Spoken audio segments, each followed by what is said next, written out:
Shalom, perkenalkan, nama saya Putra Willy Munte.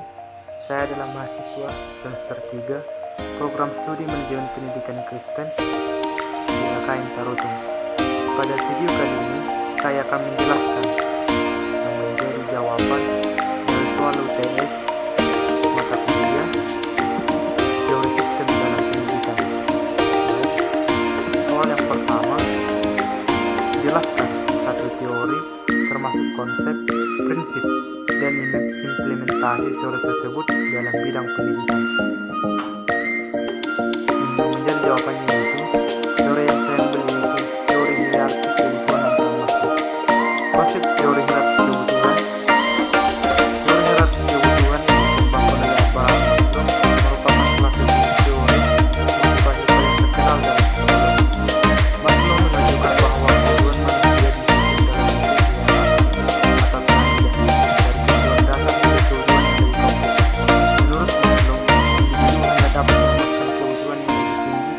dalam kebutuhan yang lebih rendah telah terpenuhi. Prinsip teori hierarki kebutuhan. Yang pertama, hierarki bertahap. Individu umumnya memprioritaskan pemenuhan kebutuhan dasar sebelum beralih ke tingkat yang lebih tinggi. Yang kedua, fleksibilitas. Meskipun hierarki ini umumnya linear, Maslow mengakui bahwa beberapa orang dapat memprioritaskan kebutuhan tertentu berdasarkan situasi atau nilai personal. Yang ketiga, motivasi berkelanjutan. Ketika satu kebutuhan terpenuhi, individu termotivasi untuk memenuhi kebutuhan pada tingkat berikutnya. Yang keempat, potensi individu. Aktualisasi diri menjadi tujuan utama, tapi tidak semua orang dapat mencapainya karena berbagai sebab. Implementasi teori hierarki kebutuhan dalam pendidikan. Yang pertama, kebutuhan fisiologis. Penerapannya, sekolah harus memastikan siswa memiliki kebutuhan dasar seperti makanan, air, dan waktu istirahat yang cukup. Contoh praktiknya, penyediaan makanan sehat di kantin, obat perabot tradisi dan juga yang bermakna, serta waktu dan nyaman. Kedua, kebutuhan keamanan. Penerapan, lingkungan dan sekolah harus aman secara fisik dan emosional, hidup dari ancaman, bullying, atau kekerasan. Contoh praktiknya, menyediakan pengawasan yang ketat, pendidikan yang hidup, serta program pendidikan. Yang ketiga, kebutuhan sosial. Yang penerapannya, guru dan sekolah perlu membangun hubungan yang mendukung antara siswa, teman sebaya, dan guru. Contoh praktiknya, membentuk kelompok belajar, kegiatan ekstrakurikuler, serta mendorong interaksi positif di dalam kelas. Kebutuhan yang keempat yaitu kebutuhan penghargaan. Contoh penerapannya, memberikan penghargaan atas pencapaian siswa baik dalam aspek akademik maupun non-akademik. Contoh praktiknya, pengakuan berupa sertifikat, ujian serbat, atau penghargaan untuk siswa yang menunjukkan prestasi atau usaha keras. Kebutuhan yang kelima yaitu kebutuhan aktualisasi. Contoh penerapannya sekolah itu, sekolah perlu memberikan kesempatan bagi siswa untuk mengembangkan bakat, kreativitas, dan minat mereka.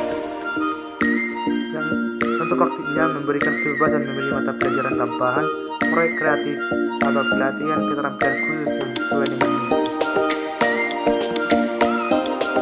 Baik, soal yang kedua yaitu jelaskan suatu sistem dalam kehidupan nyata termasuk konsep dan komponen-komponen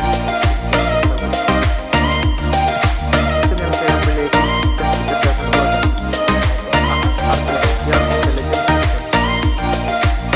Konsepnya yaitu konsep sistem kecerdasan buatan. Sistem kecerdasan buatan atau artificial intelligence adalah sistem yang dirancang untuk meniru kecerdasan manusia dalam menyelesaikan tugas tertentu melalui pemrosesan data, pembelajaran, dan pengambilan keputusan. AI bertujuan untuk menciptakan mesin atau program yang dapat berpikir, belajar, dan beradaptasi seperti manusia. Sistem AI bekerja berdasarkan algoritma yang memungkinkan komputer untuk memahami data, mengenali pola, dan membuat keputusan. AI sering digunakan untuk memecahkan masalah yang membutuhkan analisis kompleks, prediksi, atau otomatisasi proses sebelumnya memerlukan intervensi manusia. Komponen sistem kecerdasan buatan yaitu yang pertama, data. Konsep data adalah bahan dasar dari sistem AI. Tanpa data, AI tidak dapat belajar atau berfungsi dengan baik. Fungsinya, AI menggunakan data untuk mempelajari pola, melatih model, dan menghasilkan output. Data dapat berupa teks, gambar, video, suara, atau angka. Contohnya, dataset untuk melatih AI pada pengenalan wajah atau data sensor kendaraan otonom. Yang kedua, komponen yang kedua itu algoritma.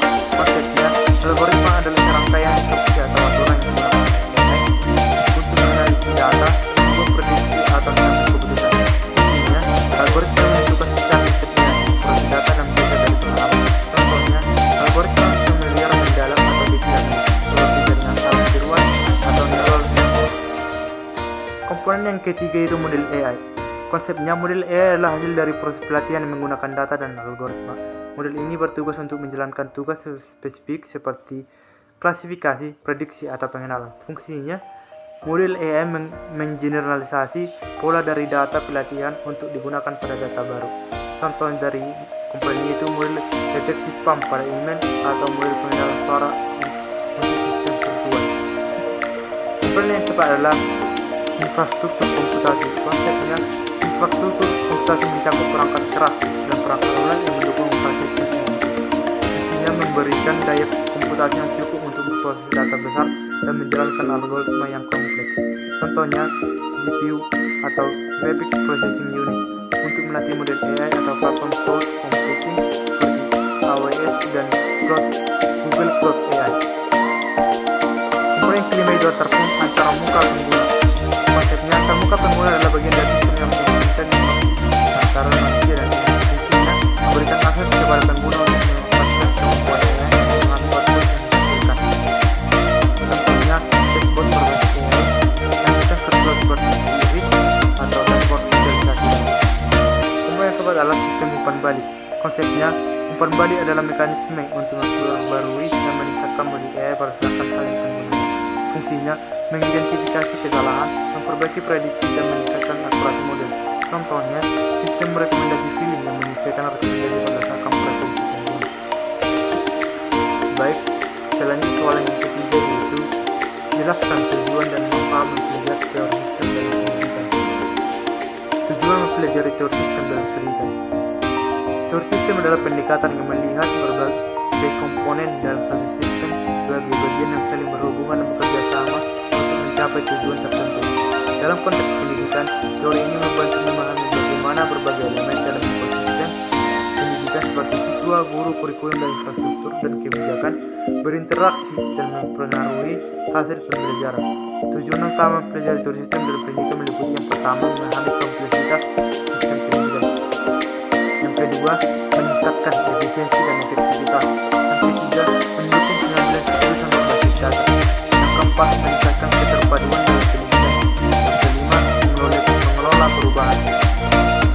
Manfaat mempelajari sistem dalam pendidikan yaitu pendekatan holistik terhadap pendidikan.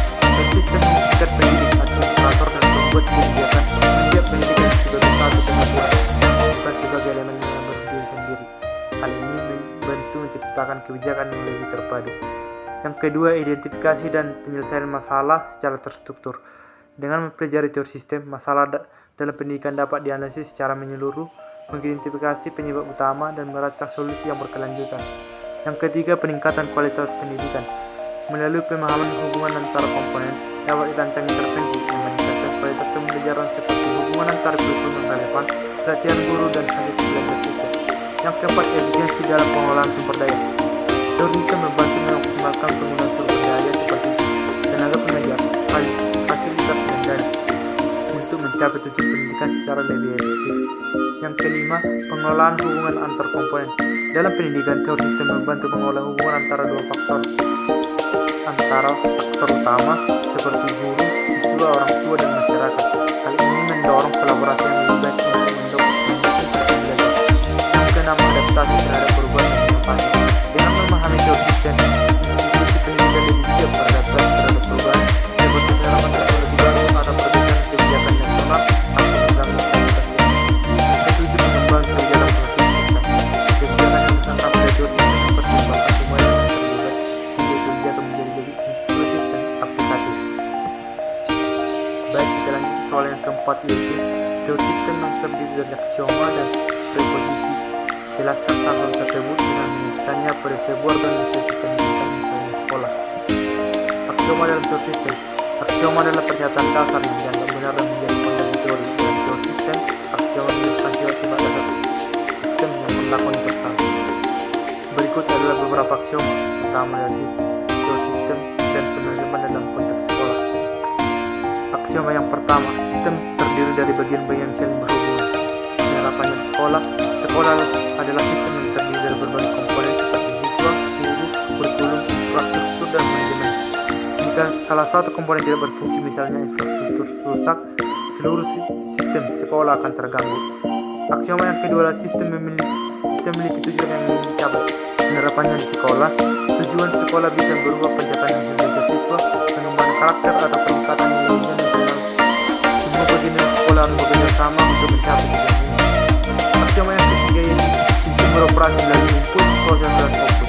Pendapat di sekolah yang pertama input seperti siswa, guru, fasilitas, dan negara. Proses aktivitas belajar mengajar, latihan guru, dan manajemen sekolah. Output dari siswa, buatan orang tua, dan kontribusi jurusan kepada masyarakat. Aksioma yang keempat, sistem beradab dalam lingkungan saling mempengaruhi. Penerapan di sekolah tidak berdiri sendiri. Ia dipengaruhi oleh kebijakan pemerintah, kebutuhan masyarakat, perkembangan teknologi dan budaya lokal. Sebagai contoh, kebijakan kurikulum merdeka mempengaruhi cara sekolah merancang pembelajaran. Aksioma yang kelima, sistem bersifat dinamis dan adaptif. Penerapan di sekolah harus mampu beradaptasi dengan perubahan seperti mengadopsi teknologi digital dalam pembelajaran selama pandemi COVID-19. Preposisi dalam teori sistem. Preposisi adalah pernyataan yang berasal dari aksioma dan menjelaskan hubungan antara elemen-elemen sistem. Dalam teori sistem, preposisi digunakan untuk membuat prediksi atau menjelaskan dinamika dalam sistem. Berikut beberapa preposisi teori sistem yang relevan dalam konteks sekolah. Preposisi yang pertama, jika salah satu komponen sistem tidak berfungsi optimal, maka kinerja sistem akan terganggu. Contohnya di sekolah, jika guru tidak mendapatkan pelatihan yang memadai, kualitas pembelajaran dapat menurun sehingga mempengaruhi hasil belajar siswa. Preposisi yang kedua, semakin baik koordinasi antar komponen, semakin efektif kinerja sistem.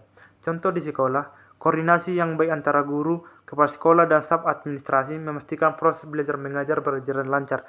Sebagai contoh, pengelolaan jadwal pembelajaran yang baik, mengurangi konflik waktu, penggunaan ruang kelas. Preposisi yang ketiga yaitu sistem yang tidak beradaptasi dengan lingkungan akan kehilangan relevansi. Contoh di sekolah yang tidak mengikuti perkembangan teknologi seperti tidak menggunakan perangkat digital dalam pembelajaran dapat dianggap tidak relevan oleh siswa dan masyarakat. Preposisi keempat, kinerja sistem tergantung pada sinergi antar bagian sistem. Contoh di sekolah, kerjasama antara guru mata pelajaran, konselor, dan wali kelas membantu menciptakan lingkungan belajar yang mendukung keberhasilan siswa baik secara akademik maupun non-akademik.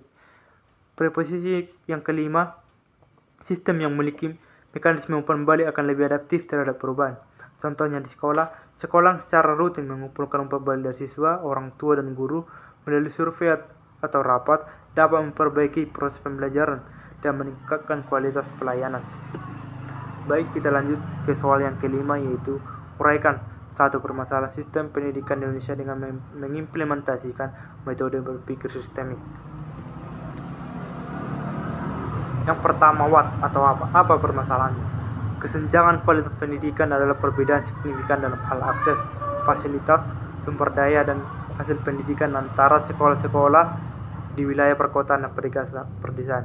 Ciri-ciri permasalahannya, fasilitas pendidikan di daerah pedesaan seringkali minim atau gedung sekolah rusak, kurangnya alat peraga atau teknologi pembelajaran. Kualitas guru di daerah pedesaan lebih rendah dibandingkan di perkotaan, baik dari segi kompetensi maupun kualifikasi. Akses terhadap pendidikan di pedesaan terhambat oleh infrastruktur buruk seperti jalan yang sulit dilalui. Hasil pendidikan seperti nilai ujian nasional di daerah pedesaan cenderung lebih rendah dibandingkan perkotaan. Yang kedua, why? Mengapa? Mengapa ini terjadi?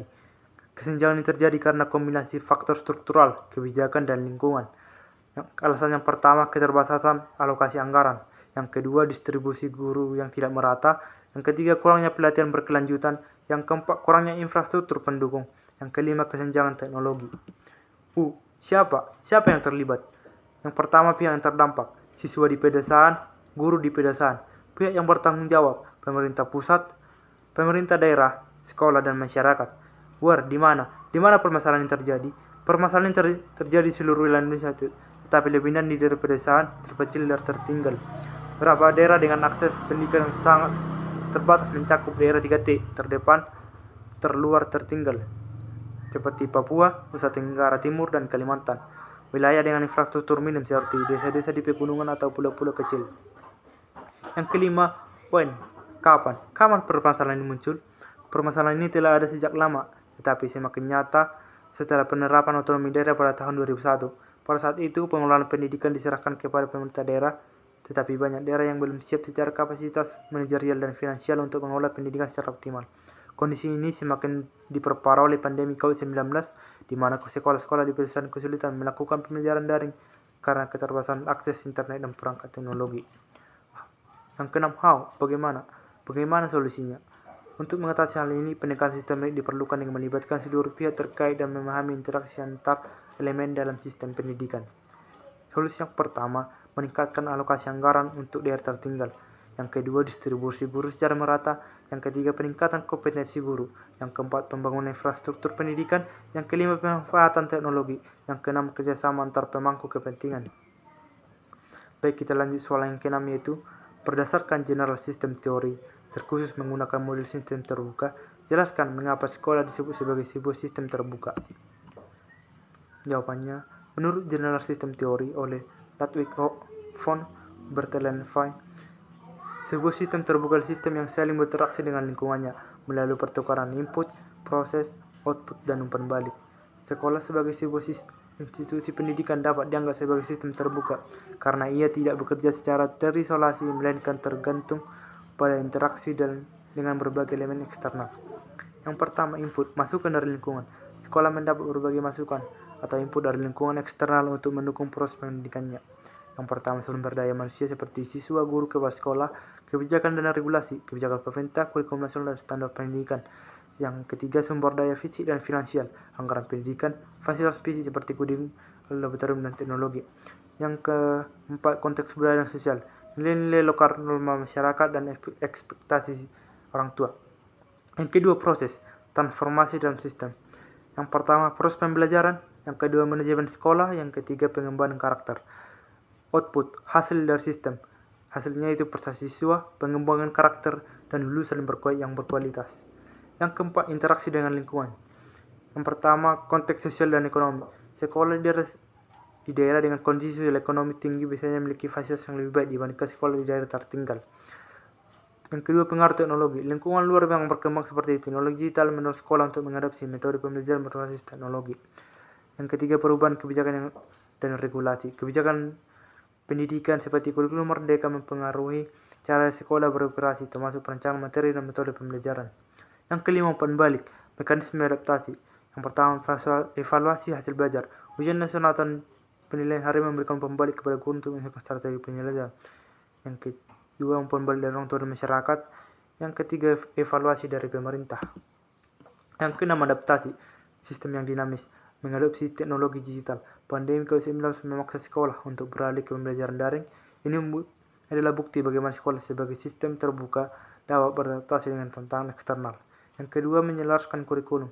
Sekolah seringkali menyesuaikan kurikulum lokal agar relevan dengan kebutuhan masyarakat sekitar, seperti menambahkan mata pelajaran berbasis kearifan lokal. Demikianlah jawaban dari soal UTS mata kuliah teori sistem dalam pendidikan. Saya ucapkan terima kasih. Shalom.